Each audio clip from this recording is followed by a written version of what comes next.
Hello student, मेरा नाम है राहुल सिंह और आपका बूस्टर क्लासेस चैनल पर बहुत बहुत स्वागत है। तो इलेक्ट्रिक डाइपोल के पार्ट 1 में हम लोग पढ़ चुके हैं ये टॉपिक्स और पार्ट 2 में पढ़ने वाले हैं ये टॉपिक्स। तो बिना टाइम वेस्ट किए चलिए शुरू करते हैं।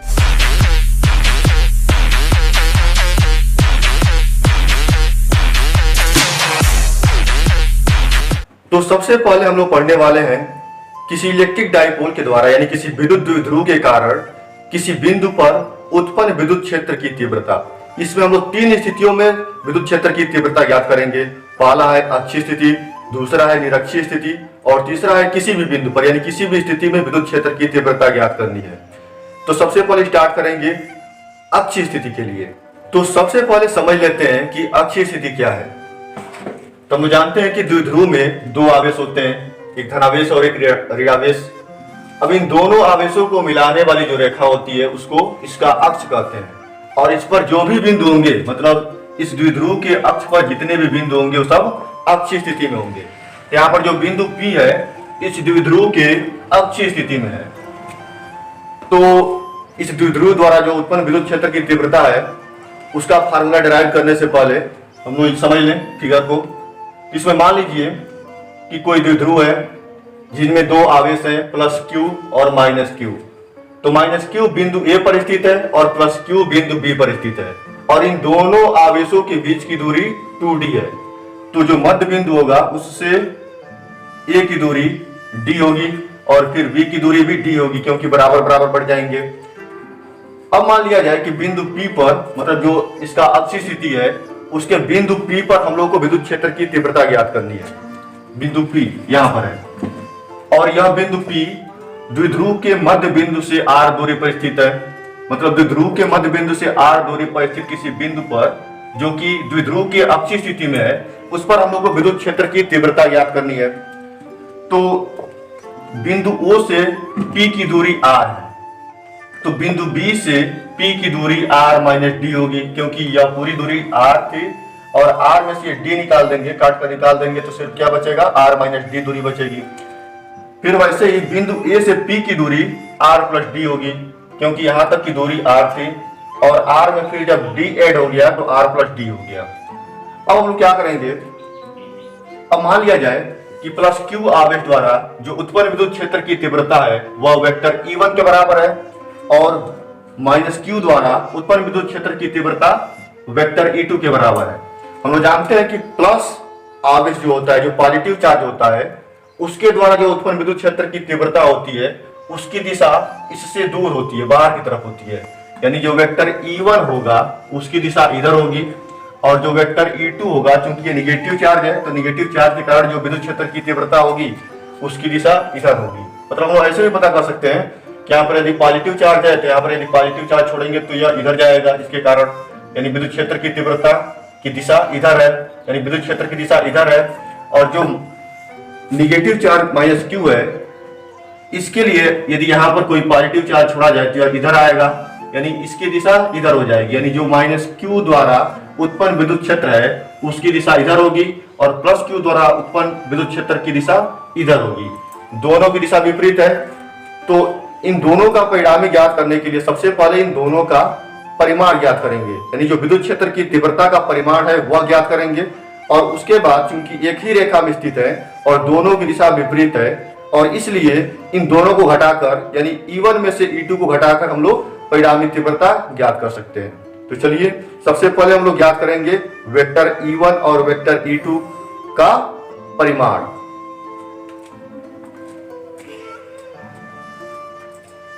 तो सबसे पहले लिखना पड़ेगा प्लस Q के द्वारा, देख रहे हैं तो लिखेंगे प्लस Q के द्वारा उत्पन्न क्षेत्र की तीव्रता।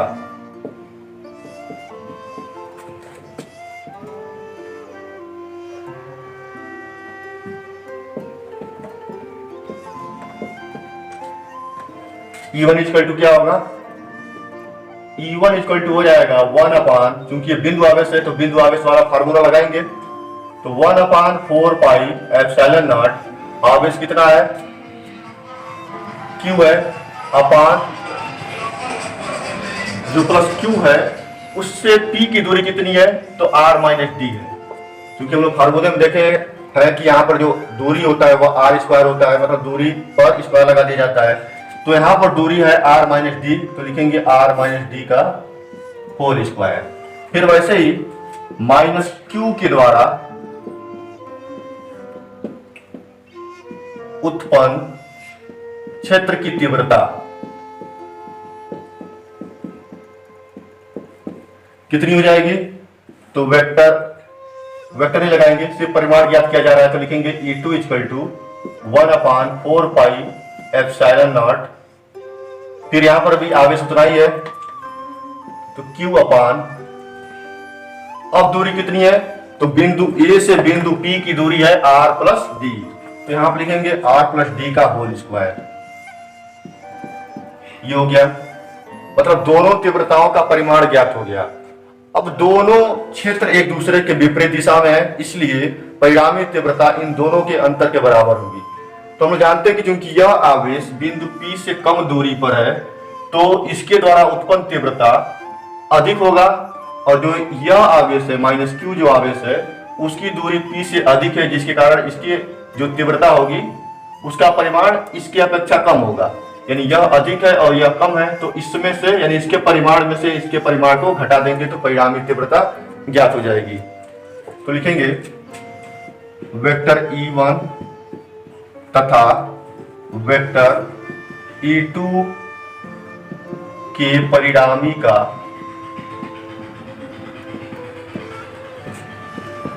परिमाण कितना होगा? मान लीजिए कि यह E है, तो E इक्वल टू होगा E1 माइनस E2, यानी E1 में से E2 को घटा देना है। E1 का मान कितना है? 1/4 pi epsilon not Q upon R minus D का होल स्क्वायर। फिर बीच में माइनस लगाएंगे। E2 का मान कितना है? तो 1/4 pi epsilon not Q upon R plus D का होल स्क्वायर। जो सॉल्व किया जाए तो जो पहले कॉमन है उनको बाहर कर लिया जाए। तो कॉमन है, Q कॉमन है दोनों में, Q को बाहर कर लिए। फिर 1/4 पाई एप्सिलॉन नॉट कॉमन है, इसको भी बाहर कर लेंगे। तो अंदर क्या बचेगा? अंदर बचेंगे 1/R माइनस D का whole square minus 1/R plus D का whole square equal to Q upon 4 pi epsilon naught. अब इन दोनों को घटाएंगे तो इसका मल्टीप्लाई इसमें करेंगे, इसका मल्टीप्लाई इसमें करेंगे, और इन दोनों का मल्टीप्लाई आपस में कर देंगे। तो इसका मल्टीप्लाई जब इसमें करेंगे तो ये हो जाएगा R प्लस D का होल स्क्वायर, क्योंकि एक से मल्टीप्लाई करेंगे इसमें तो इसमें कोई परिवर्तन नहीं होगा। फिर माइनस इसका मल्टीप्लाई कर देंगे इसमें एक में, तो R माइनस D का होल स्क्वायर हो गया अपान। अब इन दोनों का मल्टीप्लाई कर देना है आपस में। तो हम लोग देख रहे हैं कि जब इन दोनों को मल्टीप्लाई करेंगे, दोनों पे स्क्वायर है, पर स्क्वायर को बाहर कर लेंगे और इन दोनों का मल्टीप्लाई किया जाए तो यह A प्लस बी है और यह A माइनस बी है। तो फार्मूले का यूज करेंगे, वर्गांतर वाले फार्मूले से ये हो जाएगा R square minus D square, और चूंकि दोनों पे स्क्वायर थे तो यह स्क्वायर अभी भी बचा है। या ऐसे भी लिख सकते हैं E equal to Q upon 4 pi epsilon naught, bracket में हो जाएगा। इसको जब एक्सपेंड करेंगे तो यह A प्लस बी के होल स्क्वायर के फार्मूले पर टूटेगा, और ये हो जाएगा R square plus D square plus 2RD, और बीच में माइनस है, तो जब इसको एक्सपेंड करेंगे तो यह A माइनस बी के होल स्क्वायर के फार्मूले पर टूटेगा। तो ये हो जाएगा A square plus B square minus 2AB, यहाँ पर लिख सकते हैं। अब चूंकि इसके आगे माइनस है तो सबका चिन्ह बदलता भी जाएगा, और ये हो जाएगा minus R square minus D square, और माइनस 2RD आना चाहिए लेकिन चिन्ह बदल जाएगा तो हो जाएगा प्लस 2RD अपान नीचे क्या बचा है? R square minus D square का होल स्क्वायर। अब यहां पर हम लोग देख रहे हैं कि R स्क्वायर पॉजिटिव है और यहां पर R स्क्वायर निगेटिव है, ये जीरो हो जाएंगे, कैंसिल हो जाएंगे। फिर डी, यहाँ पर डी स्क्वायर पॉजिटिव है और यहाँ पर डी स्क्वायर निगेटिव है, तो ये भी कैंसिल हो जाएंगे। और है यहाँ पर जो 2RD है और यहाँ पर जो 2RD है, दोनों के साइन सेम है, तो दोनों को ऐड कर देंगे और लिख सकते हैं E equal to Q/4πε0 into 2RD, और 2RD कितना हो जाएगा 4RD upon R square minus D square का होल स्क्वायर। अब यदि इसको ऐसे लिखा जाए तो E इक्वल टू हो जाएगा Q/4πε0, इसको यहां से हटाकर इसमें कंबाइन कर दिया जाए तो इसको लिख सकते हैं 4 है, उसको दो भागों में तोड़ दिया जाए 2 इंटू 2 के रूप में, तो 2 इंटू फिर 2, उसके बाद लिखेंगे Q और D और बाद में भी बच गया है R upon R square minus D square का होल स्क्वायर। हम लोग जानते हैं P इक्वल टू होता है 2QD, तो इसके स्थान पर हम लोग लिख सकते हैं P, और तब यह हो जाएगा पूरा E इक्वल टू 1/4πε0 2, और इसके स्थान पर क्या लिखेंगे P लिखेंगे। P क्या है, किसी विद्युत द्विध्रुव का द्विध्रुव आघूर्ण है, तो ये हो जाएगा 2PR upon R square minus D square का होल स्क्वायर, ये हो गया E का मान। अब यदि हम लोग जानते हैं कि जो द्विध्रुव होता है उसमें जो प्लस Q और जो माइनस Q होते हैं, मतलब जो पॉजिटिव चार्ज और नेगेटिव चार्ज होते हैं, उनके बीच की दूरी बहुत ही कम होती है, अल्प दूरी होती है, यानी जो D का मान है वो बहुत ही कम होगा, और जब D का मान कम है तो उसका जब स्क्वायर करेंगे तो वह और भी कम हो जाएगा, जिसके कारण यह बिंदु O से जो P की दूरी है उसकी अपेक्षा बहुत कम होगा। यानी ऐसे लिख सकते हैं कि यदि R is much greater than D, मतलब यदि R D से बहुत ही अधिक हो तो क्या हो जाएगा, तब D को नगण्य मानने पर, नगण्य मान लेंगे, D स्क्वायर को नगण्य मानेंगे, D स्क्वायर को नगण्य मानने पर क्या हो जाएगा, तब नगण्य मानने का मतलब क्या हुआ कि जहां पर डी स्क्वायर है वहां पर 0 रख देंगे, तो यहां पर लिख सकते हैं E equal to 1/4πε0 2PR upon, जब यहां पर 0 रखेंगे तो R square minus D square यानी R स्क्वायर माइनस 0 स्क्वायर होगा, और जब R स्क्वायर में से 0 स्क्वायर घटाएंगे तो क्या बचेगा, सिर्फ R स्क्वायर बचेगा, और उस पर जब पावर 2 लगाएंगे तो R टू पावर 4 हो जाएगा, और इस तरह से हम लिख सकते हैं R टू पावर 4 यहां लिख देंगे। फिर जब R से R टू पावर 4 को कैंसिल करेंगे तो R क्यूब हो जाएगा, और जो E का जो फाइनल मान आएगा, जो फाइनल रिजल्ट आएगा, E का जो अंतिम मान आएगा वो हो जाएगा 1/4πε0 2P अपॉन R क्यूब। ये हो गया किसी विद्युत द्विध्रुव के कारण अक्षीय स्थिति में उत्पन्न विद्युत क्षेत्र की तीव्रता के लिए फार्मूला, तो इसको नोट कर लीजिए। अक्षीय स्थिति में उत्पन्न विद्युत क्षेत्र की दिशा की अगर बात की जाए तो उसकी दिशा किधर होगी, तो हम लोग देख रहे हैं कि वेक्टर E1 का मान वेक्टर E2 से अधिक है, जिसके कारण जो परिणामी होगा उसकी दिशा वेक्टर E1 की दिशा में होगी, मतलब यहाँ पर जो उत्पन्न विद्युत क्षेत्र की दिशा है वह विद्युत द्विध्रुव आघूर्ण की दिशा में ही होगी, मतलब निगेटिव से पॉजिटिव चार्ज की तरफ होगी। तो यहाँ तक क्लियर हो गया। तो अब हम लोग शुरू करने वाले हैं निरक्षीय स्थिति में यानी अनुप्रस्थ स्थिति में विद्युत क्षेत्र की तीव्रता का परिमाण कितना होता है और उसकी दिशा क्या होती है। तो सबसे पहले निरक्षीय स्थिति या अनुप्रस्थ स्थिति क्या है इसको समझ लेते हैं। तो अभी हम लोग देखें कि इन दोनों आवेशों को मिलाने वाली जो रेखा होती है उसको अक्ष कहते हैं, और इन दोनों बिंदुओं यानी ए और बी को मिलाने वाली रेखा का जो लंब समद्विभाजक होगा यानी जो यह रेखा होगी वह क्या हो जाएगा, इसका निरक्षीय स्थिति होगा, मतलब इस पर जितने भी बिंदु स्थित होंगे वह सभी निरक्षीय स्थिति में होंगे।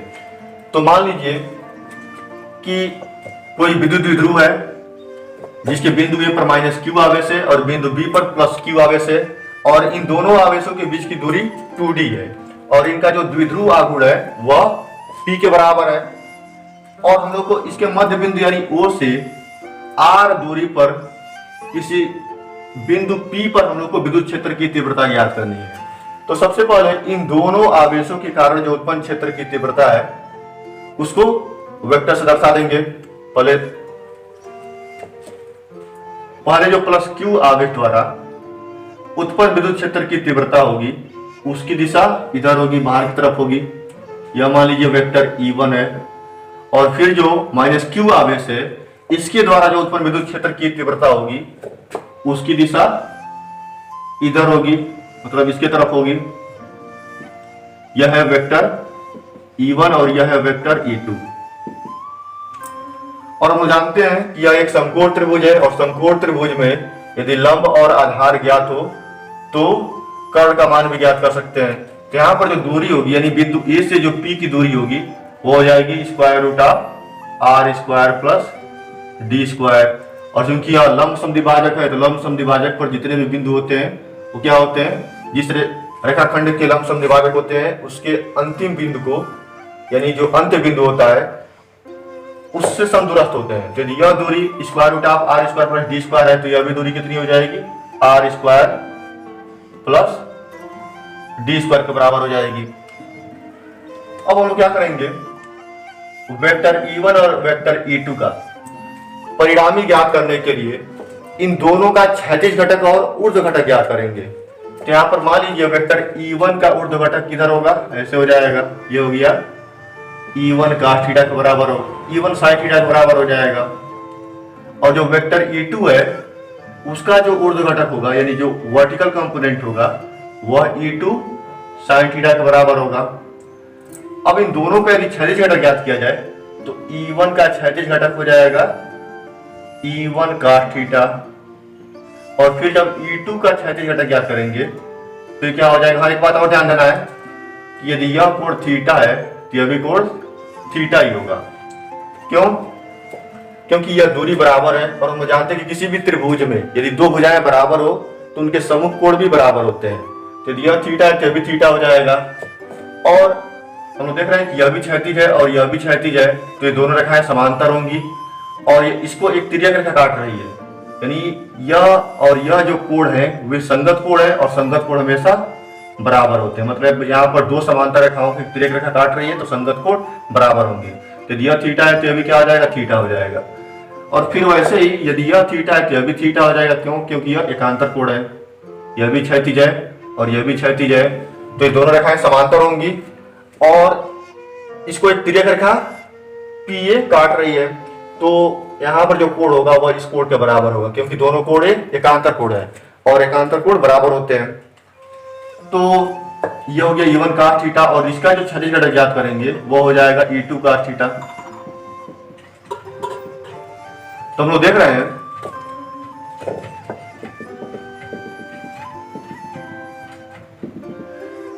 हैं कि इन दोनों सदिशों के जो ऊर्ध्व घटक हैं उनकी दिशा विपरीत है, यानी इनका परिणामी ज्ञात करने के लिए घटाना पड़ेगा।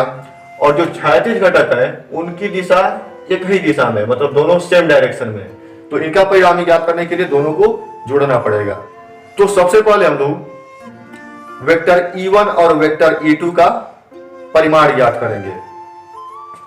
वेक्टर E1 क्या है, वेक्टर E1 प्लस Q आवेश द्वारा उत्पन्न विद्युत क्षेत्र की तीव्रता है, और जो E2 है वह माइनस Q आवेश द्वारा उत्पन्न विद्युत क्षेत्र की तीव्रता है।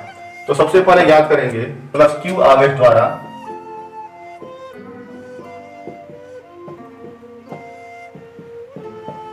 उत्पन्न विद्युत क्षेत्र की तीव्रता।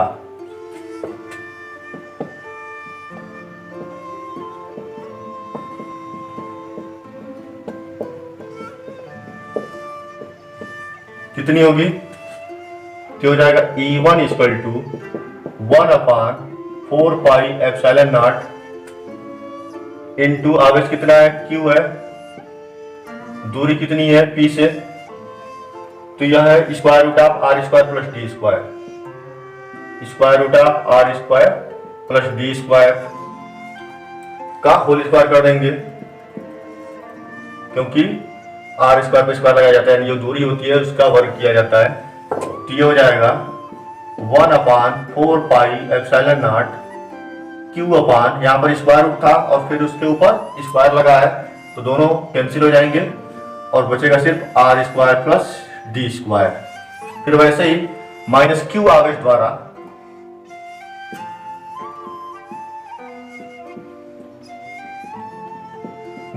उत्पन्न विद्युत क्षेत्र की तीव्रता,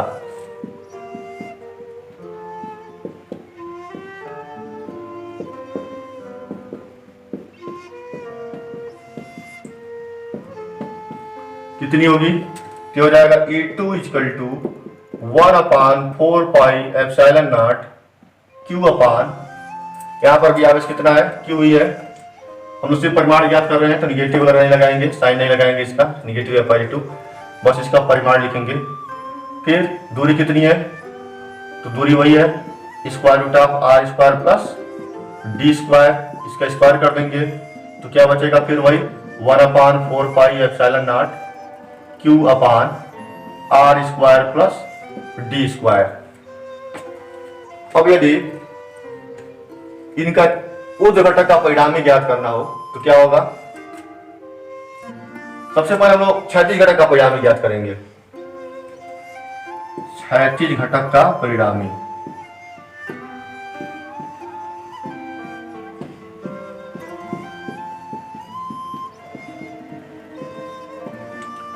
मान लिया जाए कि EX है, तो EX = क्या होगा? इन दोनों के क्षैतिज घटक है E1 cos थीटा और E2 cos थीटा, और क्योंकि दोनों सेम डायरेक्शन में है तो इसलिए इन दोनों को ऐड कर लेंगे और ये हो जाएंगे E1 cos theta plus E2 cos theta. दोनों का मान रख दिया जाए तो E1 का मान है 1/4πε0 Q upon R square plus D square into cos theta. फिर प्लस E2 का मान भी सेम है, वही है 1/4πε0 Q upon R square plus D square into cos theta. हम लोग देख रहे हैं दोनों सेम है, तो जब ऐड करेंगे तो डबल हो जाएंगे, यानी इसको लिख सकते हैं 1/4πε0 और फिर इन दोनों को ऐड करेंगे तो ऊपर 2 आ जाएगा, 2 से मल्टीप्लाई हो जाएगा और ये हो गया 2q upon R square plus D square into cos theta. अब हम लोग को रखना है cos थीटा का मान, यह EX का मान है, यानी क्षैतिज घटक का मान है। cos थीटा का मान किसी भी एक त्रिभुज से ज्ञात कर सकते हैं। तो हम देख रहे हैं कि एक समकोण त्रिभुज है, cos थीटा बराबर हो जाएगा आधार बटा कर्ण। आधार कितना है? D है, कर्ण कितना है? तो square root of R square plus D square है।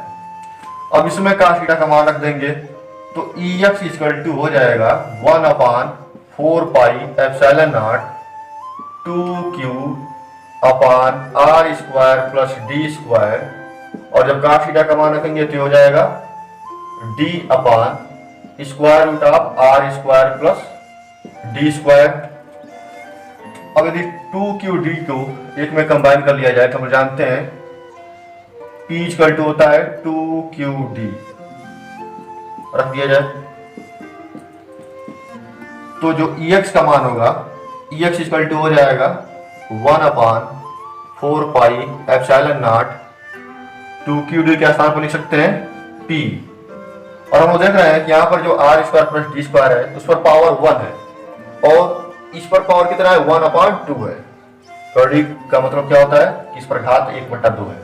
अब यदि 1 और 1/2 को ऐड कर देंगे तो क्या आ जाएगा? 3/2 आ जाएगा। तो इस पर पावर लगा सकते हैं R square plus D square to power 3/2,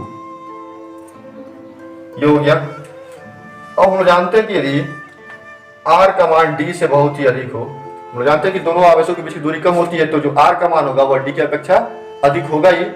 और जब इसका स्क्वायर कर देंगे, यानी जो डी स्क्वायर है उसका जब स्क्वायर करेंगे तो वह संख्या और भी अधिक छोटी हो जाएगी। तो ऐसे कंडीशन बना सकते हैं कि यदि R is much greater than D, तब D स्क्वायर को नगण्य मानने पर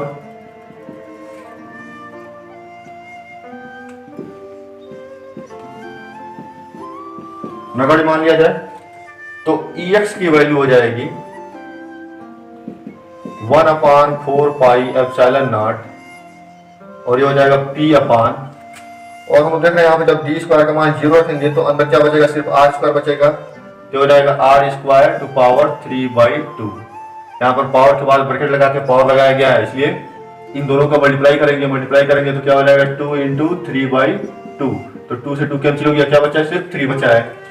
तो EX की वैल्यू लिख सकते हैं 1/4πε0 P अपान 2 से 2 कैंसिल हो गया, क्या बचा है, सिर्फ 3 बचा है, यानी ये हो जाएगा R3। EX की वैल्यू हो गई इतनी।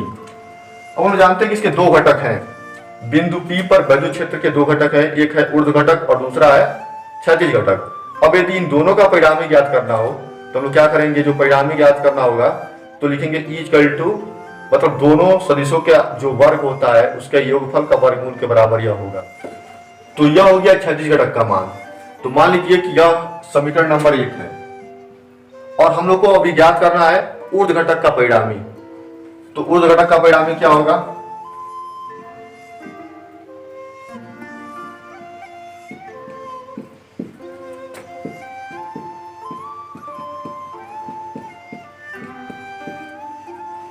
क्या हो जाएगा, EY =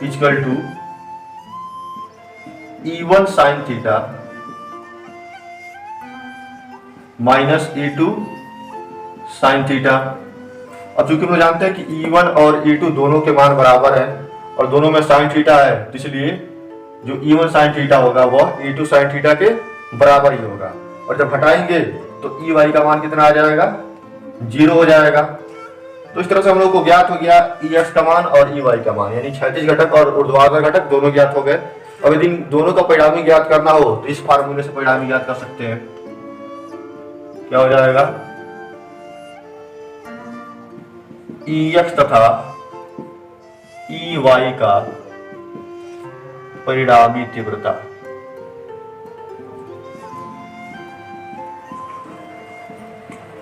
क्या हो जाएगी, E हो जाएगा √(EX² + EY²।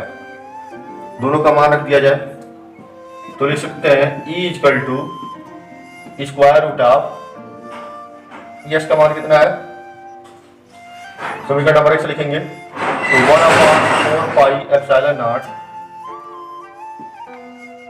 P/R³ का होल स्क्वायर और प्लस EY का मान कितना है, 0 है तो 0 का स्क्वायर कर देंगे और फिर 0 का स्क्वायर 0 होगा, 0 की समेट करेंगे तो कोई फर्क नहीं पड़ेगा।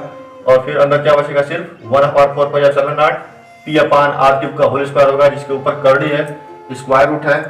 तो ये आपस में जब सॉल्व करेंगे तो कैंसिल हो जाएंगे और E का मान आ जाएगा 1/4πε0 P/R³। तो ये हो गया किसी इलेक्ट्रिक डाइपोल के निरक्षीय या अनुप्रस्थ स्थिति में विद्युत क्षेत्र की तीव्रता का परिमाण। तो ये हो गया परिमाण। अब यदि दिशा की बात की जाए तो हम देख रहे हैं कि जो ऊर्ध्व घटक है वो तो आपस में कैंसिल भी हो गए और जो क्षैतिज घटक है आपस में जुड़ गए हैं, जिनकी दिशा इधर है, मतलब इन दोनों की दिशा एक ही तरफ है।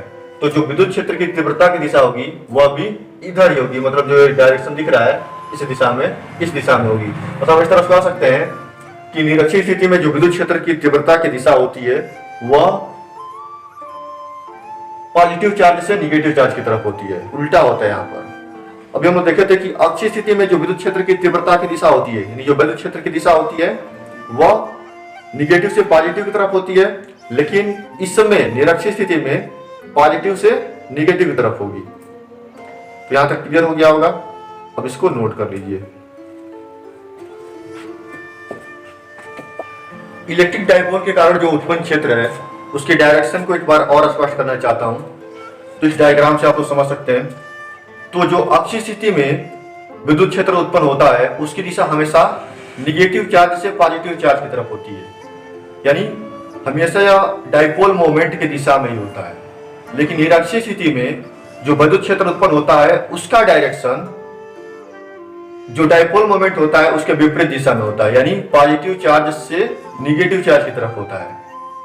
क्लियर हो गया। अब हम लोग देखने वाले हैं किसी भी बिंदु पर, मतलब इसमें ना तो हम लोग अक्षीय स्थिति में पढ़ेंगे ना निरक्षीय स्थिति में, मतलब किसी भी स्थिति में हम लोग को विद्युत क्षेत्र की तीव्रता ज्ञात करनी है। डाइपोल मोमेंट के कारण जो उत्पन्न क्षेत्र की तीव्रता होती है वह ज्ञात करना है। तो मान लीजिए यहाँ पर कोई एक डाइपोल है जिसमें -q और +q आवेश अल्प दूरी 2d पर स्थित है, और जो इसका डाइपोल मोमेंट है वह p के बराबर है, और इसका जो मध्य बिंदु O है उससे r दूरी पर और धन दिशा से थीटा कोण बनाते हुए कोई बिंदु P है जिस पर हम लोग को विद्युत क्षेत्र की तीव्रता ज्ञात करनी है। ये हो गया। तो सबसे पहले हम लोग क्या करेंगे, इसका जो डाइपोल मोमेंट है वो P है। सबसे पहले क्या करेंगे, जो डाइपोल मोमेंट P है उसका इस दिशा में घटक ज्ञात करेंगे और फिर इसके लंबवत दिशा में घटक ज्ञात करेंगे। तो मान लीजिए P का इस दिशा में, मतलब O और P को मिलाने वाली जो रेखा है उसके दिशा में घटक क्या मान लिया जाए,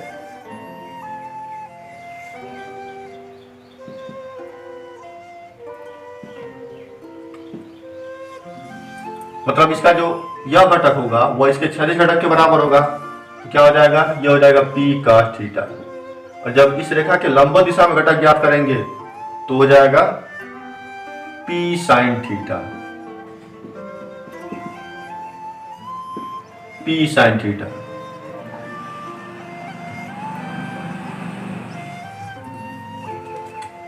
अब यहां पर हम देख रहे हैं कि एक ही डाइपोल के दो घटक हम लोग बना चुके हैं। एक है O और P को मिलाने वाली रेखा की दिशा में और दूसरा है इस रेखा के लंबवत दिशा में। तो जो O और P को मिलाने वाली दिशा में है वो P cos थीटा के बराबर है, और जो इसके लंबवत है वह P sin थीटा के बराबर है। ये दो डाइपोल है और इन दोनों डाइपोलों के द्वारा हम क्या करेंगे, विद्युत क्षेत्र की तीव्रता का मान ज्ञात करेंगे। तो अगर इसकी बात की जाए इस डाइपोल की, तो इसके लिए जो बिंदु P है वह अक्षीय स्थिति में है, अक्षीय स्थिति में। और इसको क्या बोलेंगे, जो इसके द्वारा जो उत्पन्न क्षेत्र की तीव्रता होगी उसको बोलेंगे विद्युत क्षेत्र का अक्षीय घटक, यानी इसको हम लोग ER से प्रदर्शित करेंगे। और इसकी दिशा किधर होगी, इधर होगी, हम लोग जानते ही हैं। ये हो गया ER। और फिर हम लोग देख रहे हैं कि जो यह डाइपोल है यह इसके यह निरक्षीय स्थिति में है। यहां से बिंदु O से P क्या है, इसके निरक्षीय स्थिति में है। तो निरक्षीय स्थिति में दिशा किधर होती है, तो पॉजिटिव से निगेटिव तरफ होती है, और इसको बोलते हैं कोणीय घटक। तो किस दिशा में होगा, पॉजिटिव से निगेटिव, यानी इस दिशा में होगा। ये हो गया E थीटा का मान। और इनके बीच का, अब इन दोनों को क्या करना है, परिणामी ज्ञात करना है। तो मान लीजिए कि इनका परिणामी क्या है, परिणामी है E। तो हम लोग क्या करेंगे, सबसे पहले ER और E थीटा का मान ज्ञात करेंगे। तो जो भी फिगर में पहले उसको लिख लेंगे, उसके बाद से हम लोग ज्ञात करेंगे अक्षीय घटक।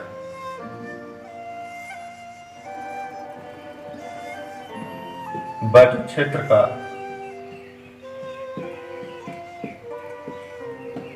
अक्षीय घटक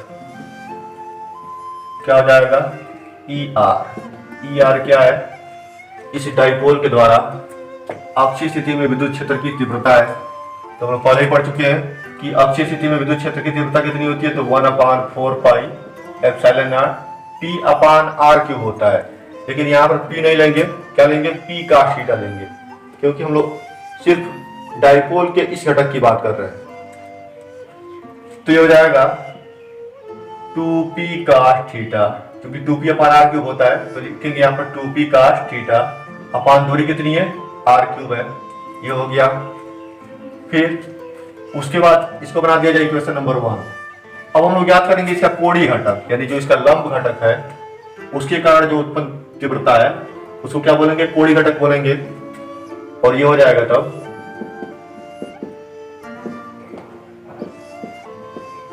ई theta equal to 1/4 pi epsilon not.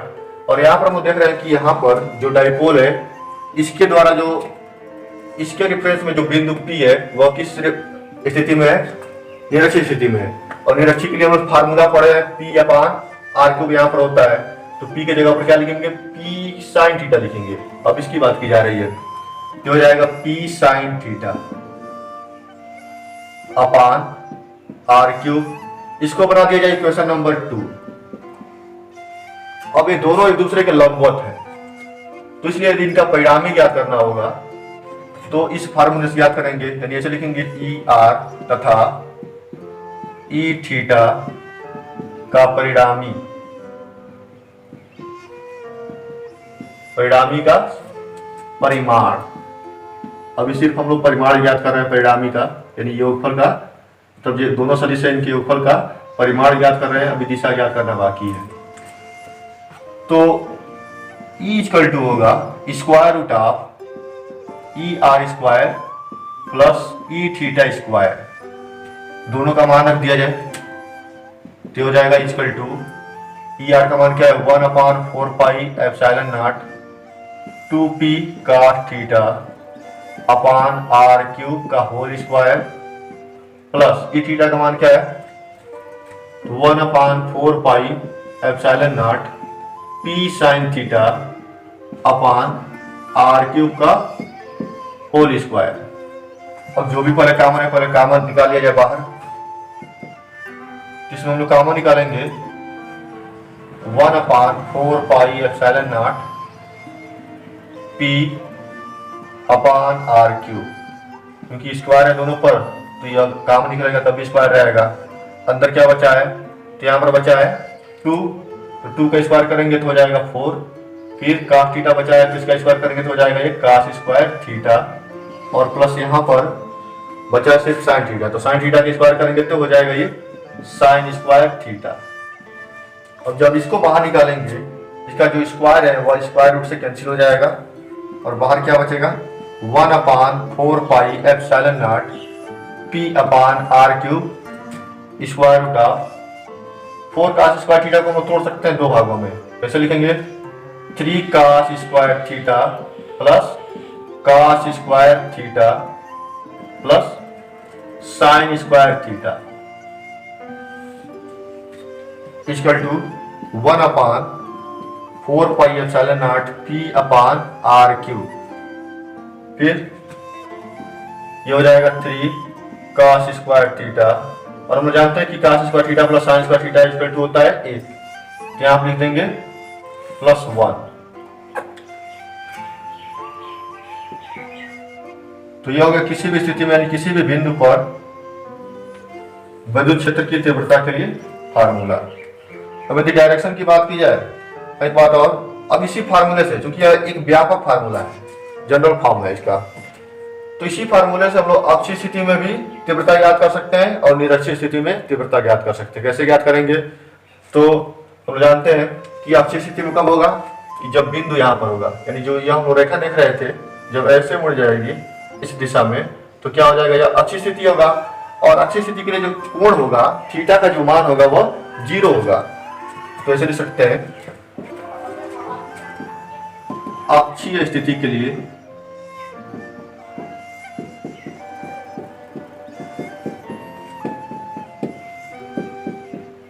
क्या हो जाएगा, थीटा इक्वल टू 0 होगा।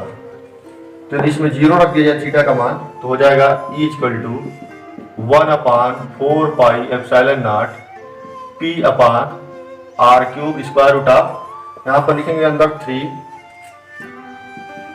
cos square 0 plus 1 equal to 1/4 pi epsilon naught p upon r³।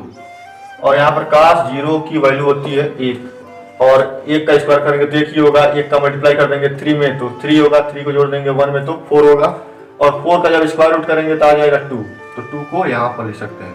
हम लोग देख रहे हैं कि जो पहले निरक्षीय स्थिति के लिए फार्मूला डेरिवेट किए थे वह उसी के बराबर आ रहा है। है कि नहीं। अब यदि निरक्षीय की बात की जाए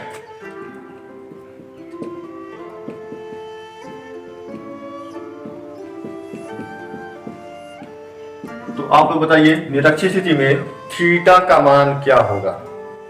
बताइए थीटा का मान क्या होगा, 90 डिग्री होगा, क्योंकि निरक्षीय स्थिति तब होगा जब यह ऐसे घूम जाएगा इस दिशा में, तब थीटा का मान कितना होगा, 90 अंश होगा। तो थीटा इक्वल टू लिख सकते हैं 90 डिग्री। अब यदि इस फार्मूले में थीटा का मान 90 डिग्री रखा जाए तो E इक्वल टू हो जाएगा 1/4 pi epsilon naught P upon R cube square root of 3 cos square 90 plus 1। अब हम लोग जानते हैं कि cos 90 का मान होता है 0, तो जब 0 का मल्टीप्लाई करेंगे 3 में तो क्या होगा, 0 हो जाएगा। फिर 0 को 1 में जोड़ेंगे तो 1 ही होगा। फिर 1 का स्क्वायर रूट करेंगे तो 1 ही होगा, और 1 से मल्टीप्लाई कर देंगे तो क्या बचेगा, सिर्फ E इक्वल टू हो जाएगा 1/4 pi epsilon naught P upon R cube. तो यह भी फार्मूला हम लोग पहले ही डेरिवेट कर चुके थे निरक्षीय स्थिति के लिए। मतलब इस फार्मूले से ही हम लोग किसी भी स्थिति में किसी भी कोण के लिए किसी इलेक्ट्रिक डाइपोल के कारण उत्पन्न विद्युत क्षेत्र की तीव्रता ज्ञात कर सकते हैं। अब यदि दिशा की बात की जाए तो दिशा कैसे ज्ञात होगा,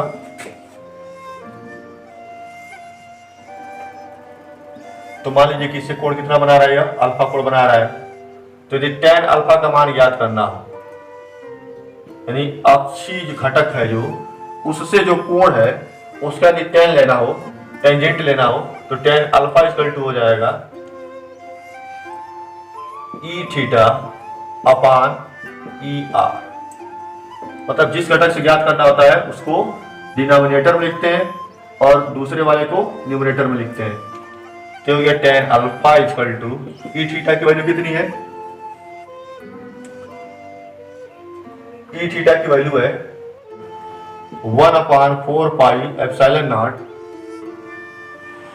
P sine theta upon R cube. और फिर E R की वैल्यू कितनी है, तो 1/4 pi epsilon not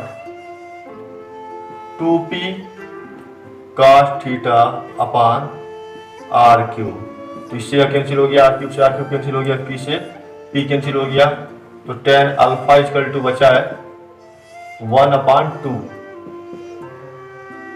sign theta upon cos theta equal to होगा tan थीटा। तो इस तरह से हम लोग अल्फा इक्वल टू लिख सकते हैं, tan को इधर भेजेंगे तो ये बन जाएगा tan इनवर्स 1/2 tan थीटा। इस तरह से हम लोग डायरेक्शन भी ज्ञात कर सकते हैं।